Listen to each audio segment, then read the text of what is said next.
Preguntas subjetivas.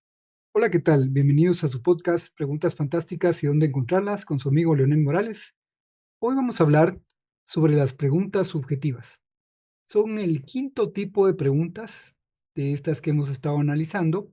Las primeras eran las investigativas, la segunda las especulativas, luego hablamos sobre las preguntas productivas, también hablamos sobre las preguntas interpretativas, ese fue el cuarto tipo de preguntas, y ahora tocan las preguntas subjetivas.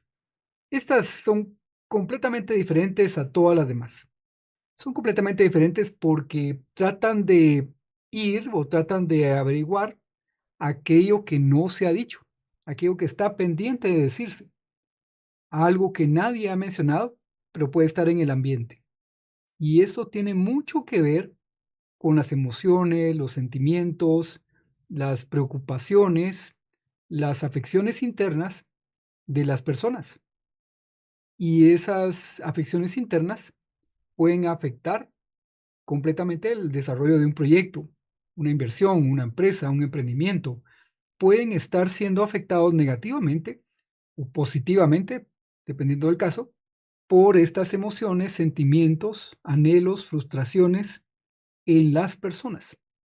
Y vean, ¿por qué son tan importantes? Bueno, pues porque cuando empezamos hablando de las preguntas investigativas, siempre lo hicimos pensando en un proyecto, en algo que se estaba haciendo dentro de una organización, una empresa, algo que requería hacerse. De alguna manera, las preguntas investigativas van a tratar de averiguar qué es todo lo que se necesita para llevar adelante esa tarea. Luego, las especulativas siempre también giran alrededor de la tarea. Nos preguntan qué pasaría si la hacemos de otra forma, si consideramos otro escenario, esta otra posibilidad podría ayudarnos. Y así, las preguntas especulativas también están relacionadas con el trabajo. Luego, las preguntas productivas, por supuesto que están relacionadas con el proyecto, el trabajo, la tarea que se quiera realizar, porque van al cómo. Tratan de averiguar los recursos que tenemos, los procesos que vamos a realizar, los materiales, el desarrollo, la organización, el esquema de trabajo que tendremos que emplear. Y luego las interpretativas, pues bueno, tratan de ver a lo interno y a lo externo de la empresa, el ambiente, las ideas, los conocimientos interesantes, esas ideas provocativas que hay, como por ejemplo una nueva política gubernamental, una nueva ley, un nuevo entorno internacional de cooperación, etcétera, y también a lo interno, ¿verdad? ¿Qué hay ahí para nosotros? ¿Qué hay y eso a qué nos lleva? ¿Cuáles son las implicaciones? ¿Nos ayuda o no nos ayuda a cumplir la misión, el objetivo que nos hemos propuesto? Pero todo es en torno al trabajo, todo es en torno a la tarea, todo es en torno al proyecto. Entonces, las preguntas especulativas, las preguntas subjetivas, perdón, van a tratar de indagar por aquellos otros factores que no están en nuestro control, en el sentido de que sea algo que podamos saber o que podamos querer hacer o que podamos considerar como un escenario o una política, sino que están en el, podríamos decir, en el corazón, en el sentimiento de las personas. Podría ser su frustración, podría ser su anhelo por algo que no está ocurriendo, su disconformidad con cierta situación, su, pues, su aprensión o rechazo por algo. Y entonces las preguntas subjetivas van a las personas, a los involucrados, a tratar de averiguar qué les está afectando, qué les molesta. ¿Hay algo que estemos haciendo mal, no porque técnicamente esté mal, sino porque está afectando la moral o las condiciones de las personas? Bueno, pues estas son las preguntas subjetivas. Y démonos cuenta cómo para que funcionen las preguntas subjetivas tenemos que tener una buena dosis de empatía, una buena dosis de tratar de descubrir las emociones y sintonizar esas emociones de los demás, esos sentimientos, a veces son sentimientos positivos, como por ejemplo, bueno, pues me entusiasma esta idea, me siento eufórico porque estamos trabajando en esto, o me emociona, estoy muy motivado para sacarlo adelante, son emociones positivas, pero también pueden haber emociones negativas como la frustración, el enojo, el miedo y la aprensión, etcétera, bueno, pues tenemos que tratar de preguntar cuál es el sentimiento general o cuál es el sentimiento de las personas involucradas en una determinada tarea.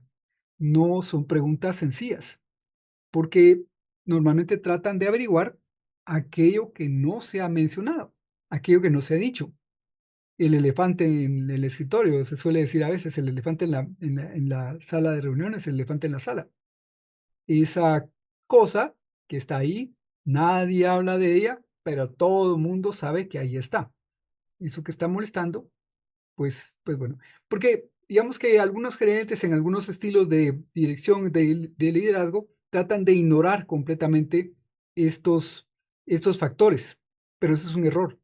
Y es un error porque dicen, bueno, piensan de alguna manera que su trabajo, su entusiasmo, su impulso va a sacar adelante el proyecto y va a pasar como quien dice por encima de esos estados de ánimo. Pero no, no necesariamente va a ser así y puede ser una fuerza de rechazo que se convierta en un obstáculo muy importante para el desarrollo del proyecto o de la empresa o del emprendimiento o de pues, las actividades que se estén desarrollando. Entonces hay que tratar de averiguar y tratar de responder a esos sentimientos. Si es, por ejemplo, rechazo a ciertas actividades o a ciertas políticas que se están desarrollando, pues no digo que haya que cambiarlas, pero hay que tratar de hablar sobre esos sentimientos, sobre decir, ¿por qué están produciendo rechazo? Pueden ser causas completamente válidas. Y si son válidas, hay que tomarlas en cuenta y corregir la acción. Y si son inválidas, pues bueno, hay que ver qué las está provocando y tratar de encontrar el elemento, el punto que impide que las personas puedan sentirse confortables con su trabajo y con el desarrollo de los proyectos. Obviamente a esto se le ha prestado mucha atención recientemente, pero un poco desde el punto de vista de los clientes. Se trata de mejorar la experiencia, la sensación, la emoción, el sentimiento de los clientes respecto de la empresa, pero aquí estamos hablando también de que es algo que también se debe hacer a lo interno. Es decir, también debemos fijarnos en los sentimientos, en las emociones, en las percepciones de las personas con quienes trabajamos a diario, porque esa experiencia también es importante. Bueno, no son preguntas fáciles. Es importante que reflexionemos sobre si somos capaces a veces de hacer esas preguntas. Son preguntas que a veces requieren hacerse en privado, hablando con una persona, con el interesado, quizá con un jefe, con un mando medio, quizá con un líder, y decirle, bueno, ¿qué está pasando? ¿Hay algo que está molestando? Etcétera. Son preguntas que hay que tener mucho cuidado de hacerlas, ¿verdad? Sobre todo porque la gente se puede poner a la defensiva cuando escucha estas preguntas. Se puede decir, bueno, seguramente me van a regañar, seguramente hay algo malo en mí, seguramente ahora voy a quedar como, pues no sé, como alguien de mala actitud. Y entonces hay que saber hacer esas preguntas. Es importante cómo las palabras que se utilizan para realizarlas. Y como hay tantas situaciones, pues es muy difícil dar un ejemplo. Así es que hay que considerarlo, hay que pensar muy bien, hay que hablar con confianza y sobre todo, dar la ocasión a la persona para que se exprese y escucharla. Esa quizás sea la forma correcta, la más adecuada de hacer estas preguntas subjetivas. Muchas gracias por escucharnos. Hasta pronto.